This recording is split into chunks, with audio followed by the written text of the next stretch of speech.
killed just up the coast. But then we said we're not part of the earth people so much as the ocean people. We're part of a Chumash and us coastal peoples.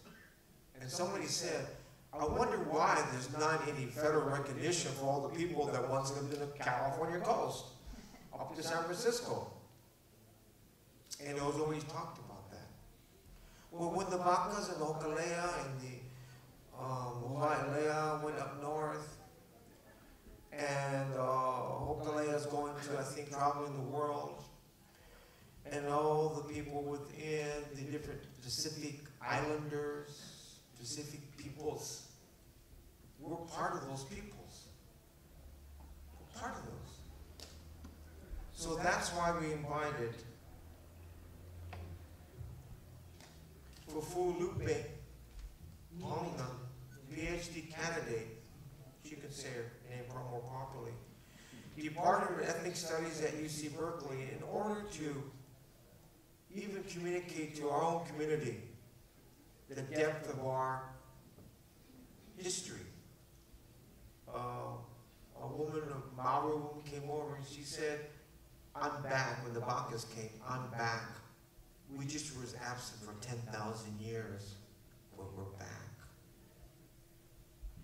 And so you're back. You're once amongst family and amongst a nation of peoples of water. Thank you.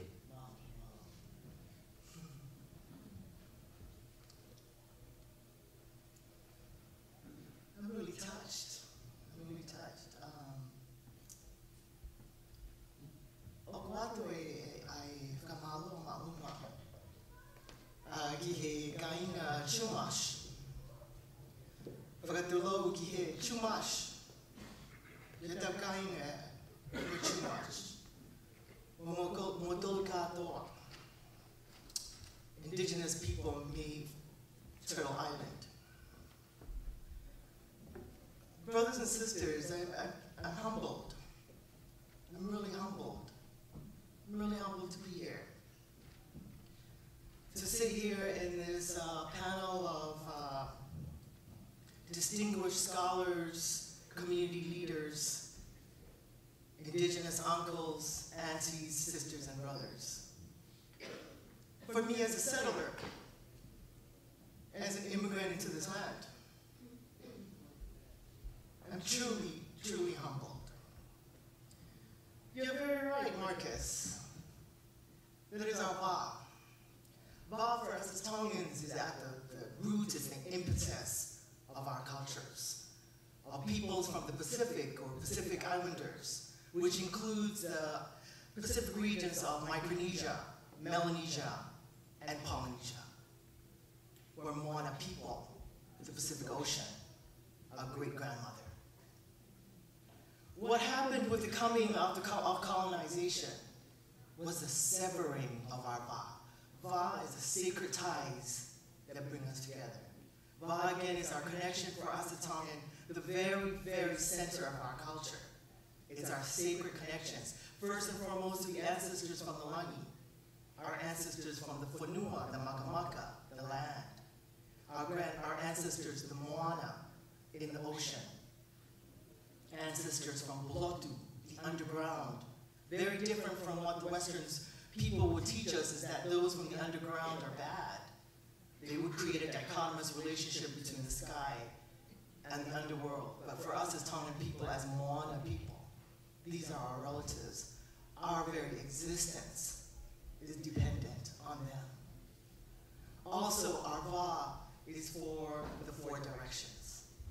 And just to make it more practical, and to speak about the Chumash, our Va, especially as our good uncle and brother Marcus talked about, our Va was also established through our voyaging traditions, which we're so proud of as Pacific Islanders.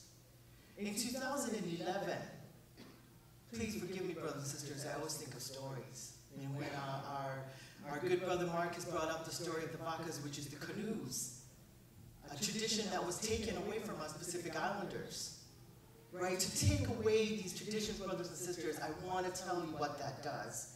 What that does is it cuts our va, it severs it at the very core, our connection to our grandmother, the Moana, and all our brothers and sisters and our ancestors that live within that world, right? And more significantly, what it does is it severs our connections and our love for each other. The Chumash people, who are they? For us as Tongans that believe in this American dream, in the myths that so many of colonization have brought to our islands, who are the Chumash and why should we care?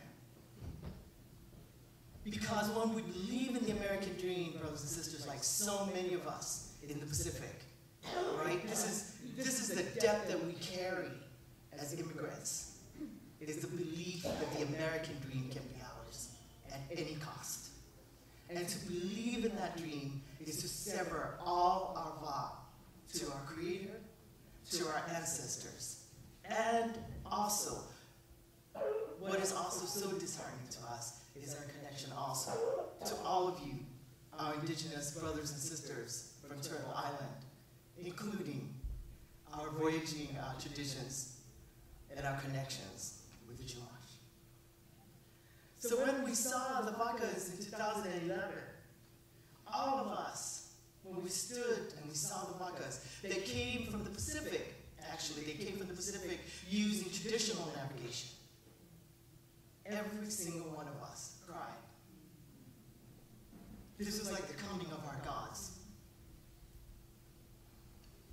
It is to bring back, again for us, sovereignty. It is to bring back all that which we had once thought was lost. Brothers and sisters, I remember a panel a couple of years ago, and I want to talk about what brings me to this table. A couple of years ago, I was at a panel with respected Ohlone community leader, Karina Gold, in Oakland. Many of us were activists, many of us were scholars in that conference.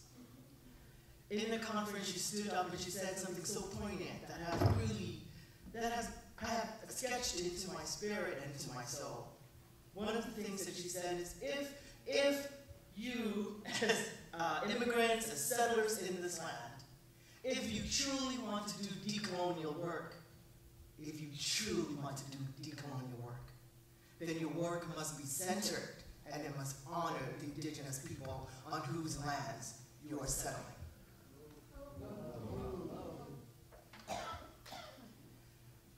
Therefore, brothers and sisters, it is my vow to all of you, my relatives, to my own ancestors from Hawaii, which is our homelands as Pacific people.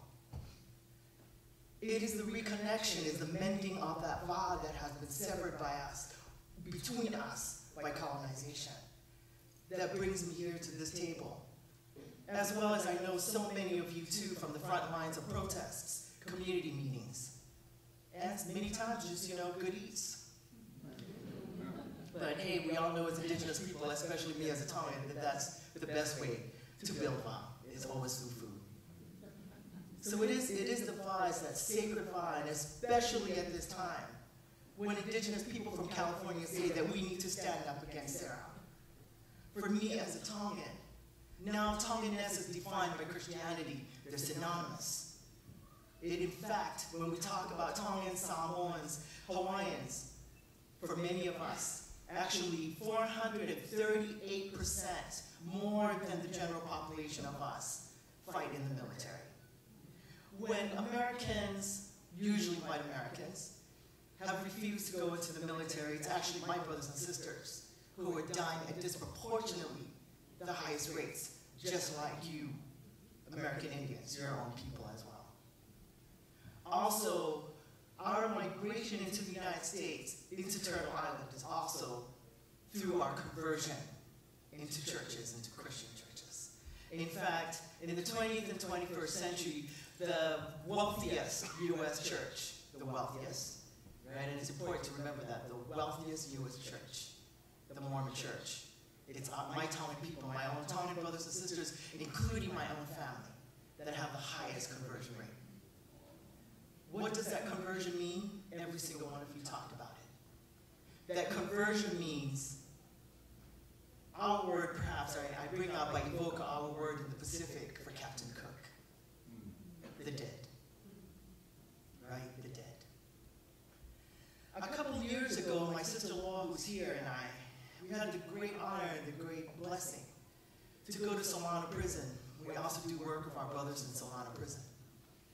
What many Americans also don't know is that next to your families that disproportionately now make their homes in the prisons are also Pacific Islanders. However, for us as Pacific Islanders, because of U.S. colonization, we're also invisibilized under the rubric of API. We're not Asians. I always want people to know that is a colonial classification. We're indigenous people. And under API, we're always invisibilized. We are not by any means the model minority. In fact, it's my community that has one of the highest high school dropout rates, pregnancy rates, infant mortality rates, and unfortunately, and also what I also think is important for us to look at, highest prison incarceration rate in America, especially here in California, where most Pacific Islanders now call our homes. Our new homes are now in the prison, behind the prison walls. When Laura and I went into the prisons a couple years ago, we met a Tongan brother, a brother who was doing time for all, he's a lifer. Like so many that spoke here before, every single brother and sister that we meet in prison always say that the moment of migration is also a moment of incarceration. That is the pipeline to incarceration. I always think to myself, isn't that interesting? Because we're always told that the pipeline, that America brings liberation, that America is the land of the free. But yet every single brother or sister, whether young to elder, says that the moment of incarceration, the severing of our vow to our homelands, to our ocean, the severing of our vow from our family, the nuclear family and extended family, that's a moment of being imprisoned. And ironically, and also very tellingly, this is also our new lives in this new homeland. When we met these brothers, we greeted them in our Tongan greetings. Our Samoan brothers were there, also Hawaiian, Native Hawaiian, Kanakamali brothers. We greeted them like we were back home. Now for many of us, what is home? What is home anymore? When large corporations now own our homes, they own our mana. The myths that people don't know about us as Pacific Islanders is this island paradise. People ask me all the time, why aren't you living in that island paradise? The truth is, brothers and sisters, after 1945, after World War II, most people don't know, but there was an occupation by the U.S. Army of the Pacific. Most of us had to migrate now to Turtle Island.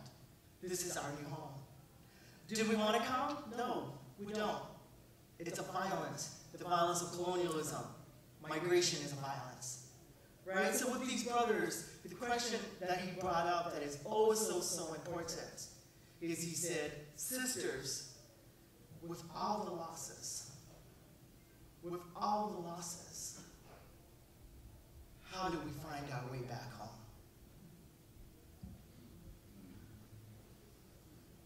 There is a story that I do a retelling of a particular story.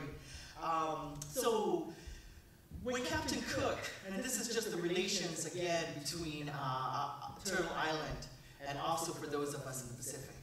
When Captain Cook came to the Pacific, right, in the 18th century, right, in the 18th century, how he classified and how he treated Pacific Islanders were as Indians, right?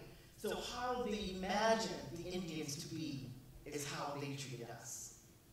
These narratives that you hear up here is what they did in the Pacific, in the paradise, right? This place that every single one of us should go on vacation, right? The happy-go-lucky natives, the ones that greet you at the airport with the lady, the ones that want you to come to their land. These are the myths they told of us. In the narratives also of Captain Cook is that he called Tonga the Friendly Islands on his third visit in 1777. But what's really interesting, and this is why I also bring this up because of the connection that I bring to all the themes that our brothers and sisters talked about, is the lies behind it. Right? So in 1777, he called Tonga the Friendly Islanders, and of course Tonga is the Friendly Islanders. No, it's true, guys. We're really friendly. We really are. We love to have fun. You know, it's true. But the truth is about the matter, actually, is that Tongans, we wanted to kill Cook. Right? Our elders, our spiritual people, our leaders wanted to kill Cook. And he only escaped it, right? By perhaps a little, slightly. And he went to Hawaii, and our relatives in Hawaii actually took his life, right? So I tell this story because many times when you hear it in Western Western historians, it's almost like, well, look at those darn Tongans. Gosh, they didn't know what they did. You know, they don't even look at them, Tongans. They're inconsequential. They don't really know what's happening. But I tell it also from a different perspective. And why I'm going to retell it is only because it shows also our va, not only as Tongans for each other, with the Hawaiians, but also our va with you here in Turtle Island. So in my retelling of the narrative, it's that the deliberation and the postponement, okay, I'm so sorry, in the story, the colonial narrative retelling of the story is that the Tongans were arguing, right? They were arguing amongst themselves. Now that's probably true, right? I'm Tongans right now. So, but they were arguing amongst themselves, and all these kind of fiddle-faddling, so these natives were, kind of stupid, right? They were stupid. They didn't kill him, right? So in my retelling of the narrative, though, I said that it's not the case. There wasn't ever a moment when Tongans weren't aware of what was happening, right? According to our spiritual people, they saw the coming of the Ba'ani, or the white man, and the white woman, right, centuries before they came. And it's actually part of our Tongan oral traditions. And also in our Tongan oral traditions, we're aware of the violence, the implacable violence that these Ba'ani, the white people, are also going to bring, right? This is going to be their legacy. What's beautiful about this retelling, though, is that the Tongans, their postponement, their taking of time, their deliberation, the slow movements that doesn't fall, that is not so reactive to colonization, that doesn't jump the moment that the white man comes, that doesn't jump because we were afraid. I love it. Here I am, I'm going on Indigenous time, but I gotta remember that this is actually also Western kind of form. So wrapping up the story, in my retelling of the story, I say that it's actually the importance of our va with each other as Tongan people. There is a prodigal, and it doesn't matter if white colonization is knocking at your door.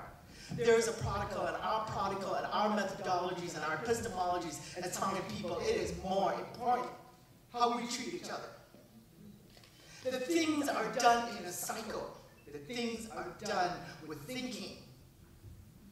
And I also believe that it's our relatives in Hawaii, if we are interconnected with them, that it was part of the cycle that our Hawaiian brothers and sisters take Cook's life.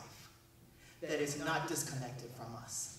And it is because of our great love and our vow for each other that this cycle continues, the cycle of resistance.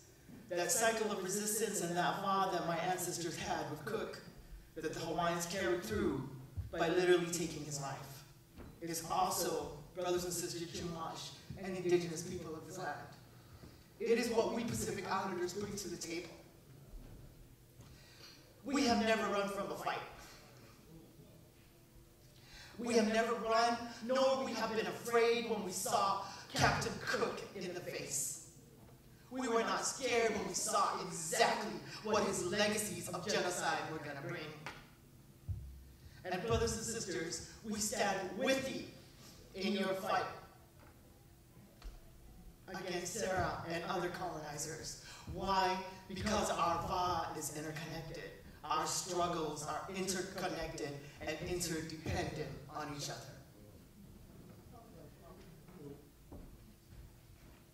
And it's with great love, again, and humility, that I share these stories with all of you. And thank you very much.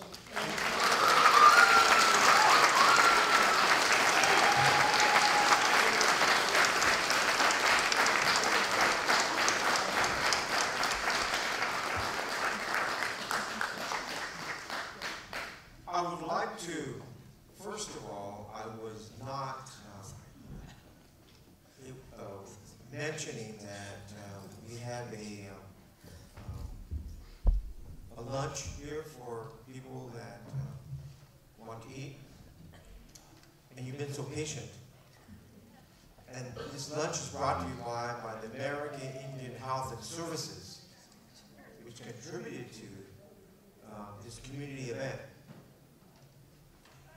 I want to announce that because in about 10 minutes we will reconvene, or an hour and 10 minutes reconvene. But we have about 10 minutes, and I really apologize, but I hate it, and thank you to reminding me that the Western thought of mine and how we organize, and we should have 4 days in discussion of this with our community. This is a step in that direction, hopefully.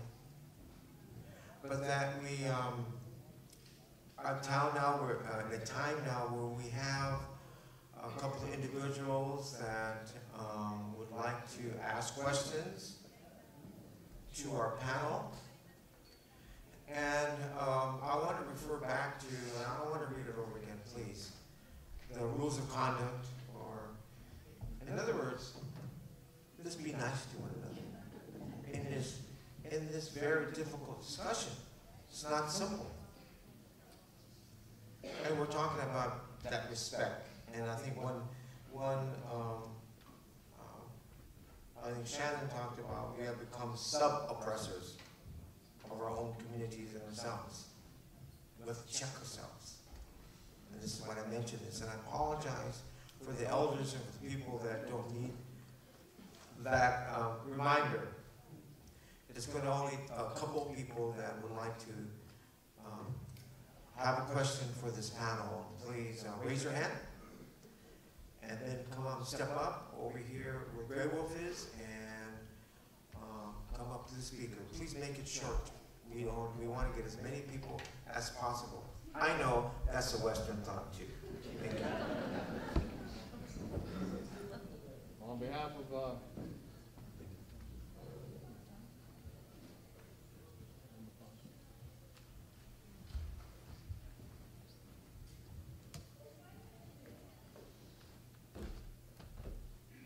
of my people, Ron. I'm from Wyoming, from the Wind River Indian Reservation. My name is Blue Thunder. My man named Benny LeBeau. I have a number I don't have tattooed on my arm. It's called a Social Security number. Kind of funny, like, you know.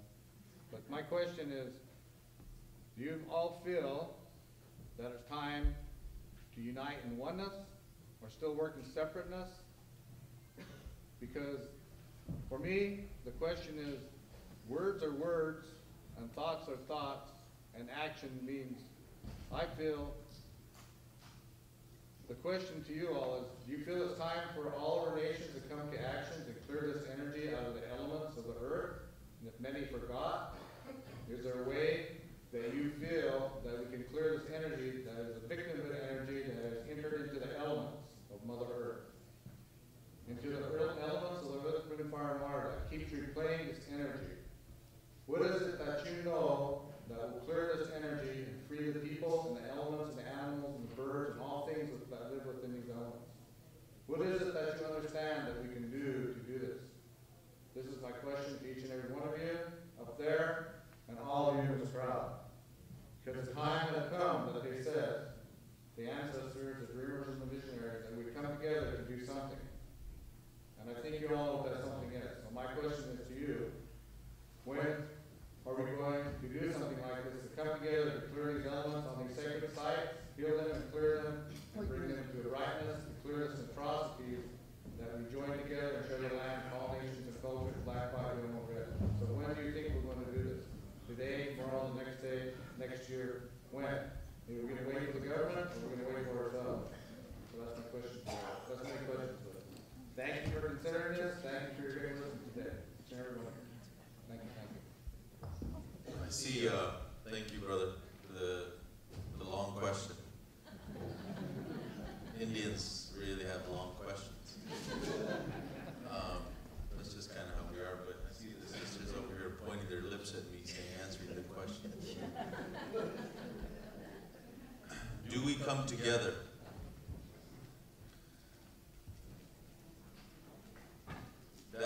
The question is kind of difficult. It's a difficult answer. The question is not difficult. It's a difficult answer. We are so, I think, separated and colonized that how do we, as a group of indigenous peoples, and I'm just focusing on indigenous peoples, is that how do we come together? What does that collective coming together look like? And I think for the most part, as I mentioned earlier, that we share a common trauma. And maybe that's the blanket that we come under, no pun intended, but maybe that's what we come under. That recognizing that there is a trauma. And many of our nations will already say, well, we have high levels of unemployment, high levels of drug addiction and alcoholism, whatever it is. But I think one of the things is really key, and I was talking to my brother Larry this morning, that one of the last stages of oppression is when the oppressor can remove his hands from the oppressed and say, my God, what are these people doing to themselves? Look at them, they're killing themselves. And that was by a guy by the name of Aaron Huey, who did a story on the Lakota people on Pine Ridge. Destructive community, right? Just alcohol and drugs and beautiful people. They're Lakota, they're warriors. Beautiful. But how do we do that? And I think it doesn't start, with this big mass campaign, or maybe it does, but I think it starts within our communities, because many of our communities, our families, just individual families, are very dysfunctional. I have brothers who do drugs and drink and fight and are in gangs and nephews, I have that. They say, oh, uncle, you go all over the place. Well, yeah, I do, but this is my house. And I have to try to teach you to be a better person, a better warrior, a better loving warrior. And just I want to end with this, is that we grew up in a society of domestic violence in my community. I'm one of those persons who wasn't abused and an abuser. We have to talk about that, right? And that's very difficult for most men. And I was talking to one of the elders yesterday before I came, and I said, and he goes, we never had domestic violence. He goes, we can record when domestic violence came to our community. And he said, your great-great-grandfather was in that meeting because my grandfather was there, and he was an elder man, the one that I was talking to. And he said, I said, so what did they do? He said, all the men gathered around that guy who committed the violence against his wife. And they said to him, he committed violence because he doesn't know what it's like to be a man. How to be a compassionate man. How many of us are compassionate and have the patience and the restraint to help our own communities? I can come up here and travel through Central and South America and wherever we go, but if I'm not helping my community, there's ceremonies today going on in my community that I'm missing. But I came here. If I'm not helping my community go back tomorrow, the next day, and love and hold and hug and kiss my nieces and nephews who hate it when I do that. If I don't do that and show them compassion as a warrior, as a man, then how do we get rid of that? That's where it starts to me, within that family circle. The Lakotas, they call it a tioshpai, a circle, their family. We have to recognize that, especially as men, because we are the perpetuators of that violence. Wars, conflicts, stupidity, we are part of that.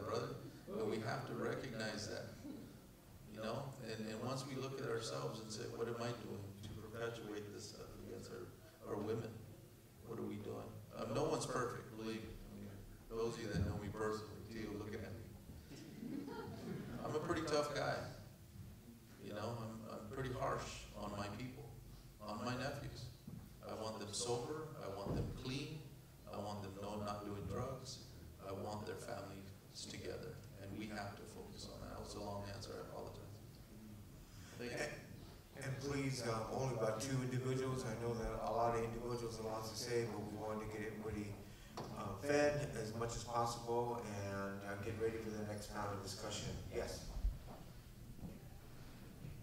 Hi, my name is Catalina Roviano. I'm of German and Italian descent. And I also have had the privilege of being in ceremony, lived at Tule River Reservation, danced with my mother-in-law Agnes. And I also come wishing peace. I am actually a secular Franciscan. And I know the spirit of Francis. The time he lived when Christians and Muslims were fighting each other, he went to the Sultan to try to bring peace. I invited other Franciscans to this panel. My sister Linda Murray, who lives here, who was from Gila River, told me about it. So my question is, how can I be a bridge builder? How can I help educate other people in the Franciscan community to understand what is happening? Because I've sat and sweat and I've heard stories too. So I come with an open heart and come with the intention of being whatever helper I can be. And to any of you who can answer that question on how I can best do that, I would appreciate it.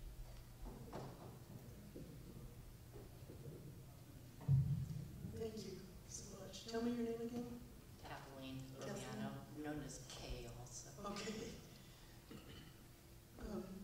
I'm a mediator, and I do a lot of work training in conflict management, and I know that at the end of any teaching that we can give or talk about, that if you want to bring harmony, you have to understand what your underlying values are and talk about them and see which ones you want to keep. And from what I know about St. Francis, I think if you look at his founding values, that you'll find your answers. Yes, you're next. Yes, please. Good morning and good afternoon to all the council members. I'm really enjoying the presentations. My name is James Yee. My grandmother was the last native speaker of Barbarenyo Chumash. Ernestine is my aunt, I'm her nephew. I had a question. Chief Seattle mentioned that time moves in waves or cycles, and he said in one of his real famous speeches that the Native Americans are disappearing from the American continent now. And he said that he believed that he had a vision that the old ways and the Native Americans would come back to North America, to South America too.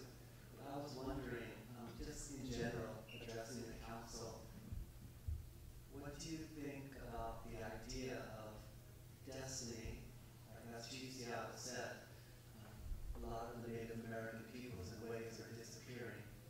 What do you think about that? And also, what do you think that the future holds for the next wave? I believe we're kind of in the middle now, and maybe there's a resurgence, and the cycle is coming back in a circle.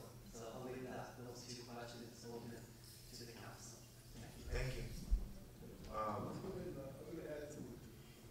Tina?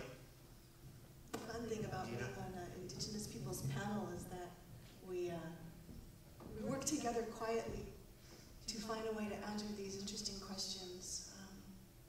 So my dear older sister here, Roberta, kind of indicated maybe I could say something, so I will. Where did our brother go? Oh, there. thank you for your question. I can't speak to what the late chief may have said, or I don't know. So this is the part of the question where you said destiny and what will come. That it would be presumptuous for me to say, but I can say in my work, and I have a unique and privileged position to be able to work with Indigenous peoples around the world. And our organization works, what I like to say is like from the res to the United Nations, because we work from the reservation to the United Nations. And so I have this interesting vantage point to be able to see things all over the Indigenous world. Aotearoa, Arctic village, Akwesasne, and here Sukhtun, right? All these different things that people are doing. And I would say that we are there. Things don't go away. Maybe sometimes things are oppressed. Maybe sometimes things are put to sleep, like an injection, right? And they kind of conk out for a while. Or they hide in a box for a while. But things have always happened, or else there would be no songs. There would be no tumult. There would be no memory. It's always been in existence. I don't think that things die. I think that they've just gone to sleep. So yeah, we're part of this resurgence, but there was a resurgence 10 years ago, 20 years ago, 30 years ago, 40 years ago, 100 years ago. People held on to the crevices of existence and culture with their fingernails. I think we are the future as much as we are the ancestors that are coming. I guess I reject, if I may, in the most respectful way, that things were ever gone. I just can't say that, like, as if we are the ones responsible for resuscitating all of Indigenous life. I don't think so. I think things have been going on, have been living and breathing, even if it's just like tiny little breaths, just to stay alive, forever and ever and ever, and it will forever and ever and ever.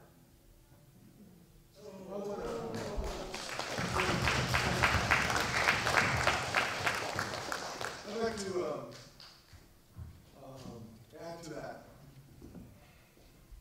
With the Abamutsen, when the missions came, it is said that an elder said that our people will suffer for 7 generations and then things will get better. I'm the 7th generation.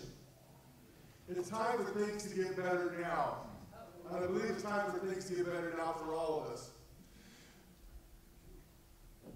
A number of years, not that long ago, 3, 4, 5 years ago, I got a phone, in 1 week, I do a lot in the mental health community, just as an advocate, not as a professional worker in that area. But our tribal people know that. In 1 week, I got 4 calls from tribal members reaching out, needing help, needing to deal with losing their children because of drug addiction, leading a 67-year-old addicted to meth and his family's about to just totally discard him, dealing with episodes of psychosis and stuff like that. So, I just said it's time, and we've had enough. It's time to start correcting these kinds of issues and stuff like that. And we started a wellness program. And we've been having tribal wellness meetings now for quite a while. And then over 2 years ago, the psychiatrist Dr. Donna Schindler, joined our group. And in our meetings now, they're very emotional, very powerful, but it gives them people the chance to tell their stories and to start the healing and to learn about their past and stuff like that. And what we know, what we believe, is the only way we're going to be successful, the only way we're going to deal with drug addictions, the suicide. And suicide is very personal to me. My 15-year-old grandson committed suicide. My 32-year-old goddaughter committed suicide. So I know about these kinds of issues.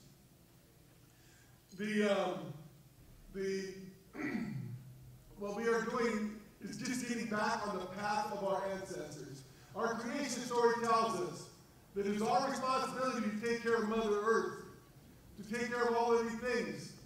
And that's what we are doing. We are restoring the indigenous knowledge that we've lost during the Mexican period, during the Mexican period, during the American period. We're restoring that knowledge, and we're getting back. Today we have gathering and taking permits for over 100,000 acres within our territory. We have, we developed an Alamusa land trust, and we're start working to restore the relationship that our people have with Mother Earth and get out there and work. At the same time, our youth, we're getting grants to pay our youth to do this work. And during that time, we teach them a lot of our traditional ways, and we're relearning a lot of our traditional ways. We have our songs, we have our prayers, we have our ceremonies, ceremonies to call back the salmon, ceremonies to call back migrating birds. We're restoring those, and we're working with other communities as well. So we believe that we are on the path of getting back our indigenous ways and getting back on the path the Creator put us here to follow through. And soon, once we have brought back our knowledge and our youth are at a point where they can start teaching, we'll be inviting other tribal communities to come on in and bring their elders, and let's start sharing knowledge, and let's get back on the path of our ancestors for all of us. Thank you, Mel. One last comment, and we have the presentation. But one last comment, Dina, you want to grab your Dina, then we're going to have a short presentation and break. Great. And I just wanted to address, thank you to your grandmother for the great work that she did that enables many of us to learn the language. And thank you for your beautiful question. Also, we're on the verge of an entire global environmental collapse. And indigenous people are the ones who know how to survive outside of this particular structure and market economy, right? It's in our DNA, and a beautiful Maori elder shared with me once that our language is in our DNA, and so is our knowledge of how to care for the earth and how to care for one another. The National Science Foundation is even coming to Native communities now to address environmental catastrophe. So it's the time for us to come together. There's no time for squabble. There's no time for backbiting. It's time for us to come together as Indigenous people so that we can save our planet and our global community. We are going to be asked for help and for that knowledge, and so we need to come together as communities so that we're strong in ourselves and can be that advocate for the earth. That's really my belief, and I think that these kinds of forums are one way that we can start coming together and getting on the same page about what healing needs to occur in order for us to be those kinds of messengers. So thank you for your question.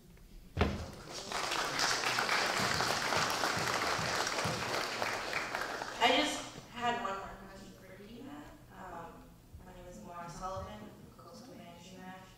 So Dina, recently it was said that there was no Moherio at Santa Barbara, and also a comment was made that the Santa Barbara Chumash had a great degree of control over their circumstances at the mission.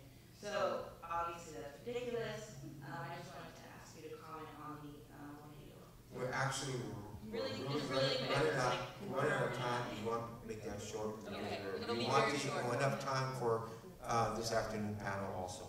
So indeed, there were Monterios at Mission Santa Barbara, and after 1780, the Viceroy of New Spain actually submitted an edict that was about active recruitment and incarceration in the missions because such a great number were dying.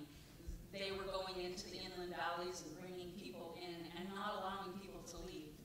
They needed to keep the crops going, right? They needed, and so after 1780, none of the Chumash people were able to leave the mission grounds, and if they did, they were hunted down and hung as an example for the the rest of the population.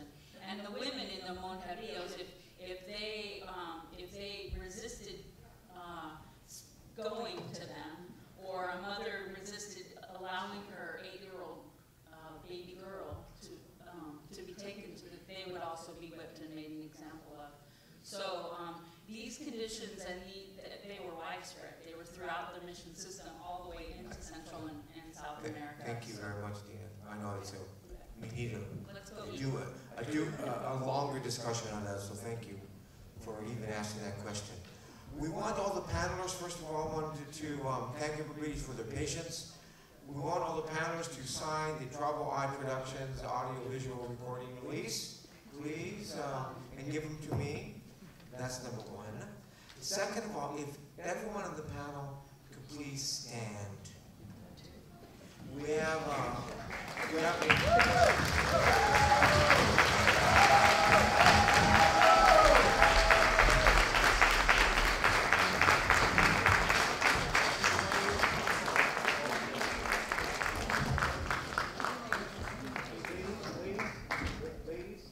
ladies, turn around, please. Face the public.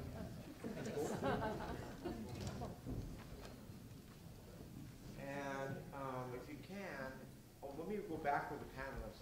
It's for your presentation. Fit back there as much as possible. Yeah, just slide over here. Right. And we wanted to present these gifts from us to the panelists. We're talking about a group of people that care, just like this afternoon, of people that care, people that you want to unite, people who want to heal, people who want to talk about these different things. It's like this afternoon's panel. So let's give them a round of applause while these beautiful people are doing the gifts.